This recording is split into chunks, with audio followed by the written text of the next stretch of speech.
The second festival is called the Feast of Unleavened Bread. It follows the Feast of Passover immediately. So one day of the Passover followed by the 7 days of unleavened bread. Today you'll hear Jewish people talk about the 8 days of Passover, but biblically Passover was 1 day, followed by 7 days of unleavened bread, with the first day and the 7th day being holy days to be treated as a Sabbath. Not that they'll fall under Sabbath, but treated like a Sabbath, in that no work was allowed on those days. There's a lot less ritual involved, but the point, the main emphasis is you cannot partake of leaven. If you choose to eat bread, it must be unleavened. The difference is this: on the day of the Passover, we're obligated to partake of unleavened bread. We have to eat some of the bread.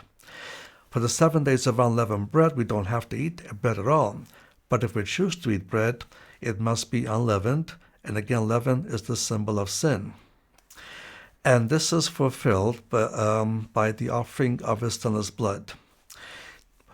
Now, the fulfillment of the Passover by his death is in 1 Corinthians chapter 5, verse 6. Chapter 5, verse 6. But the unleavened bread that follows the Passover is the offering of his Son's blood, and that's fulfilled in the same passage, 1 Corinthians 5, verses 7 and 8. 1 Corinthians 5, verses 7 and 8.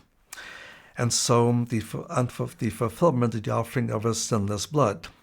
Now notice that both the death of the Messiah and the offering of the sinless blood is connected. And that's why the Passover and unleavened bread is connected. There's no break in between. The moment the Feast of Passover ends, once 3 stars are visible, that immediately inaugurates the Feast of Unleavened Bread. And so they're not closely attached, because you cannot separate the shedding of the blood from the offering of his sinless blood. And that was fulfilled by offering of his sinless blood.